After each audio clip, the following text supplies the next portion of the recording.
Hey everyone, hopefully you're having a good day. My name's Andy. My channel is Finding Value. Today we're going to talk about kind of what's coming up in the future. Shortages of metals, shortages of probably energy as well.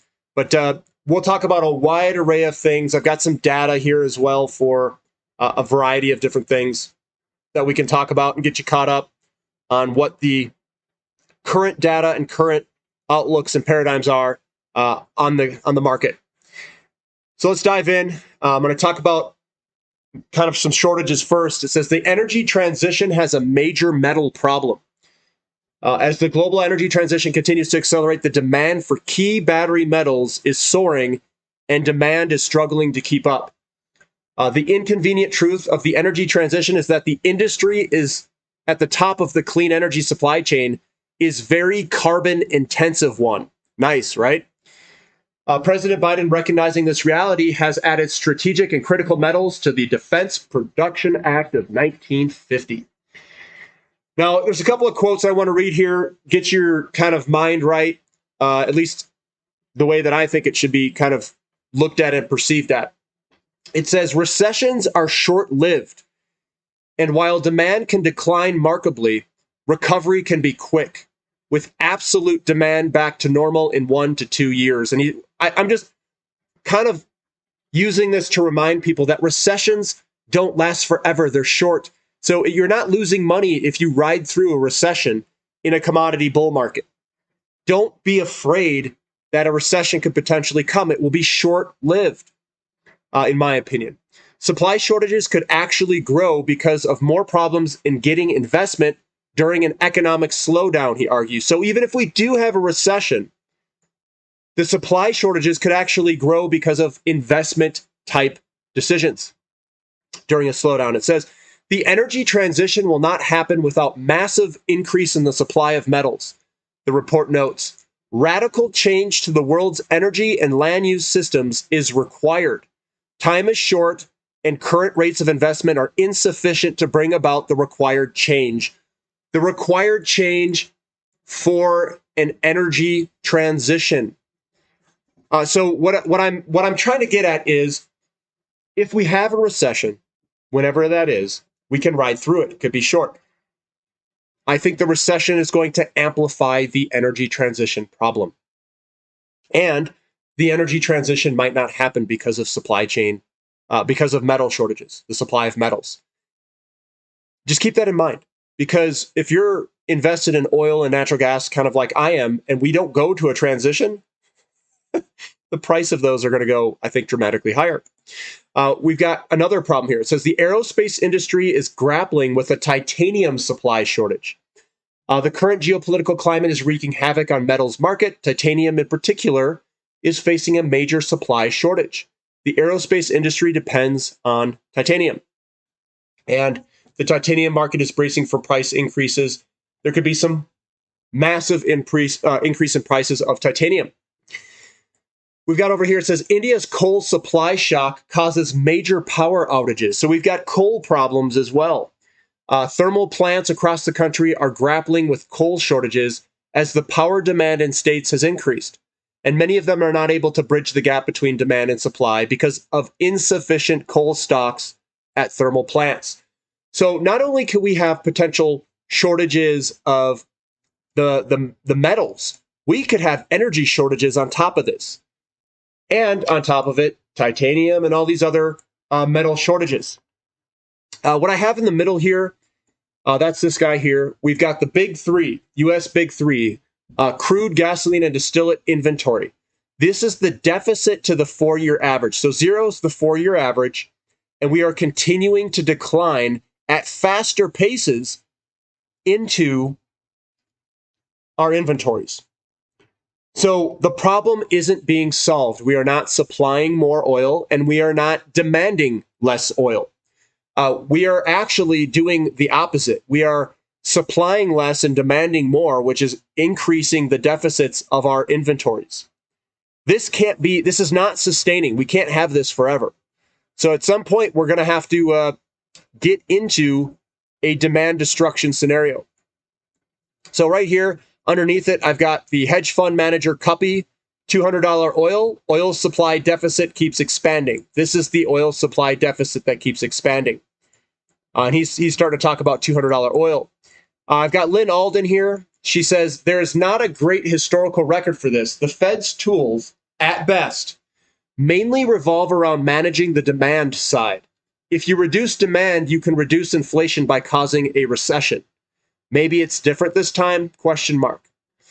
In the Fed's Powell, my goal is to get inflation down without a recession, and it's all on the demand side. I completely agree. She says, to reduce inflation while promoting growth would necessitate improving the supply side. Completely agree with that. Improve shipping logistics, new oil wells and commodity mines, new pipelines and manufacturing facilities. That is correct.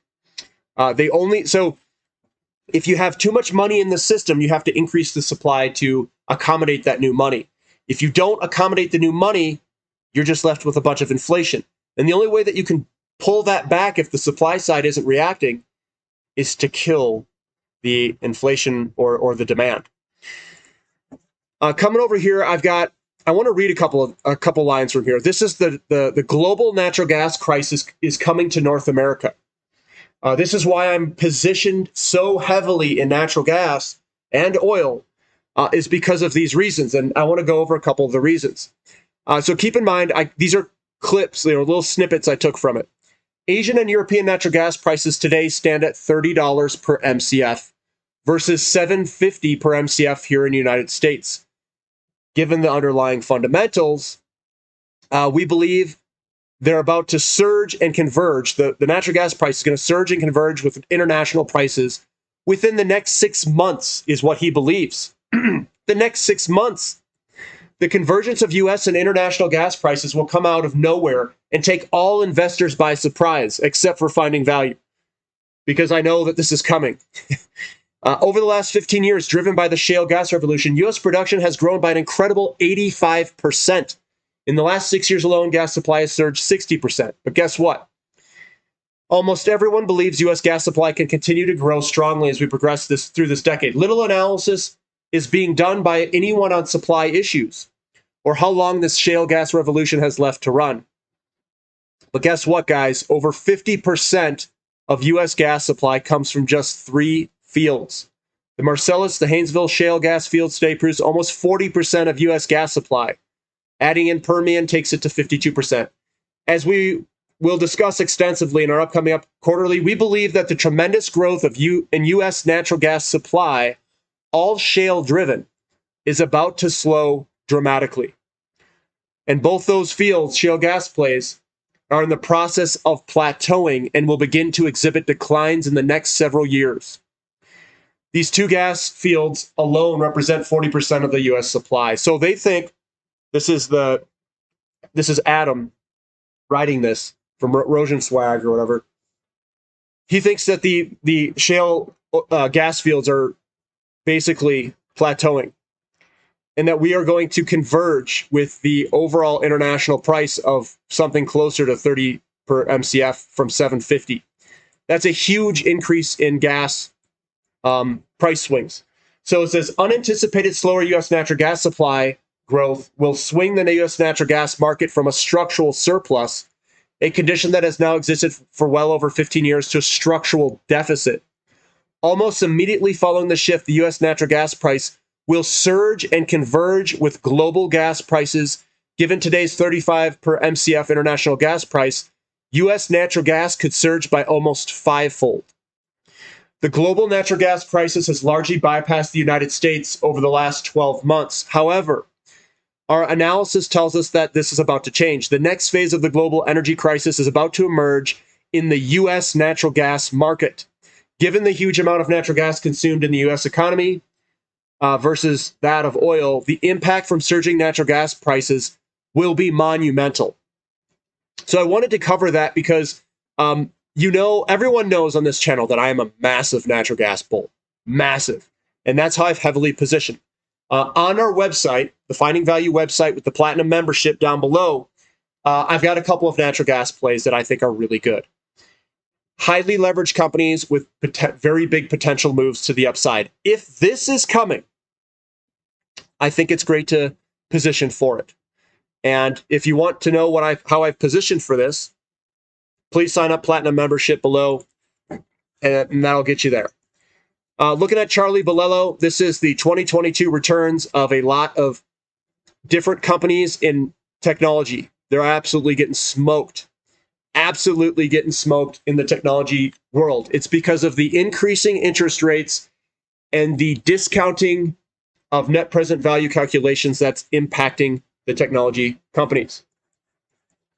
That's why people are selling them. So if I go to the right here, Netflix has grown its revenues by 138% over the last 4 years, and the stock is down 33% over that time. How did that happen? It was trading at over 11 times sales, 4 years growth versus 3.3 times sales today. Lesson: when growth slows, valuation suddenly seems to matter. What he has wrong here is it's not the growth that's slowing. It's not the growth. It is the interest rate that is changing. When people do net present value calculations, they use the interest rate that is typically the 10-year yield. The 10-year yield, as it goes up, will discount future growth more low. And in growth stocks like Netflix, the future growth gets discounted differently and gets discounted lower.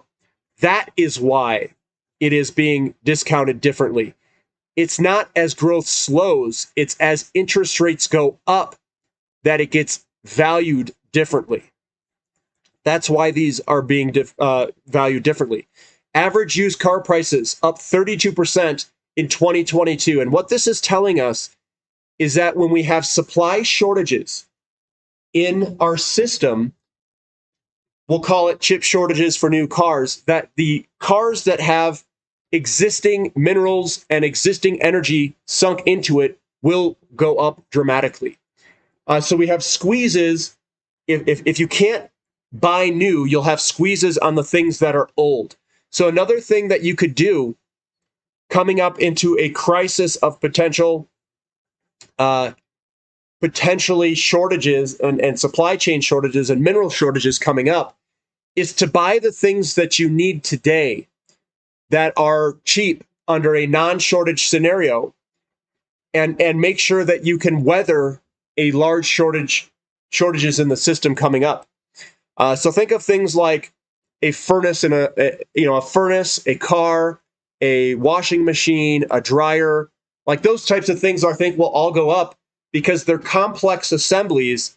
And if you have a supply chain shortage of something and we have a shortage of those things, that the existing, not only the new prices will go up, but the existing things will also go up, the used prices.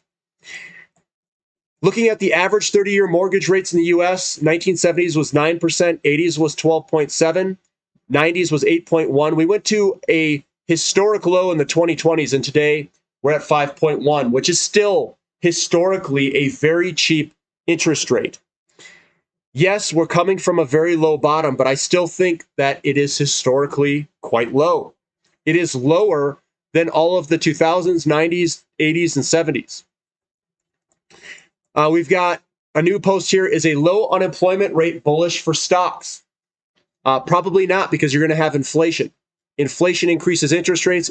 Increasing interest rates is not bullish for stocks, in my opinion, but they'll still go sideways, I think, over time.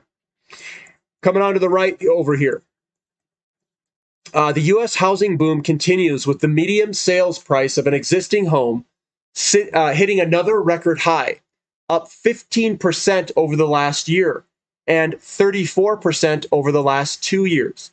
This is the U.S. existing home median sales price, and we're starting to get out of that seasonality. This is the seasonality on an uptrend, and we're starting to go more vertical. What this is telling us is that we are transitioning from a recovery phase to an expansionary phase. We have a lot of buyers. The inventory gets eaten up and goes to record lows, which we are doing, and home prices is the determining factor between the buyers and the sellers with no inventory. So we are accelerating upward with the buying price because we have no inventory and we have a lot of buyers and not many sellers. I also think, and I know a lot of people talk about this, they say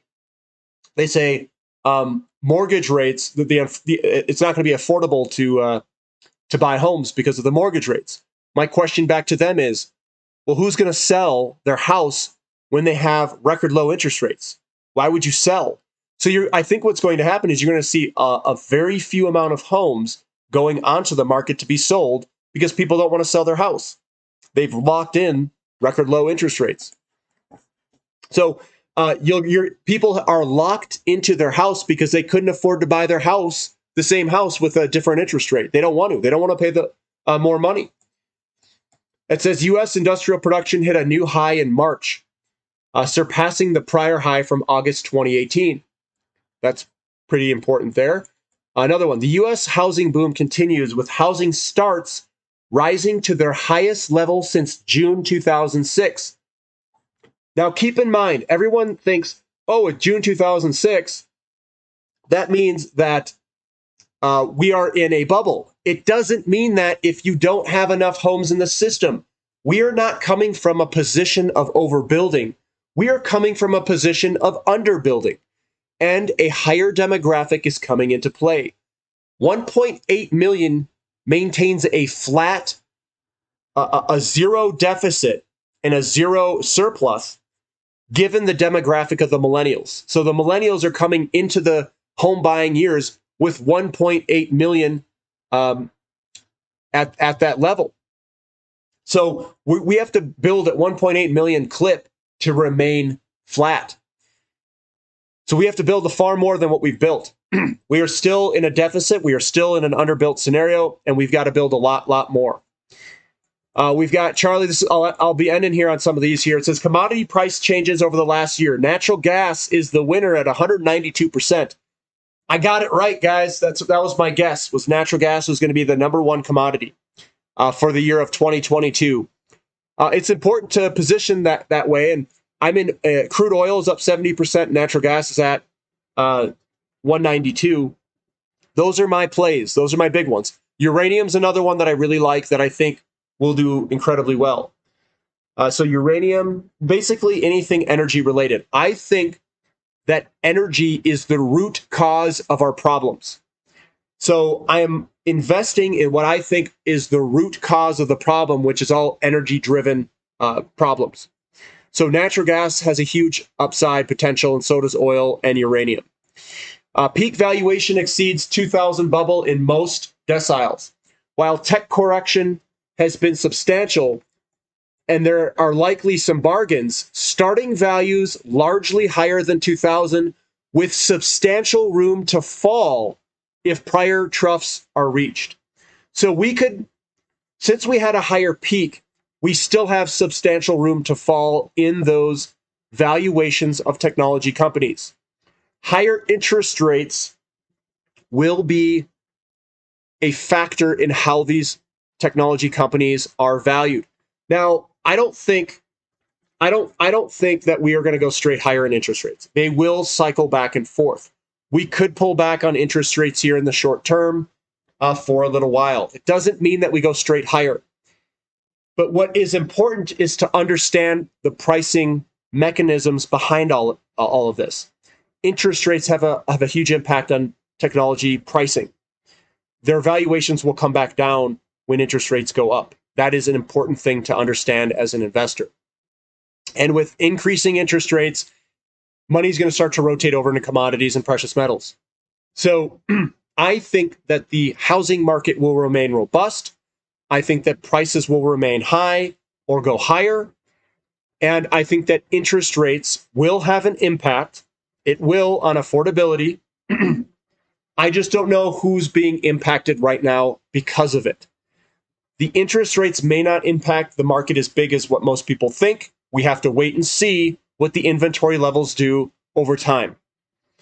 I'm not in the camp that's going to go straight to bubble territory. I want to say, let's look to see what the market is doing.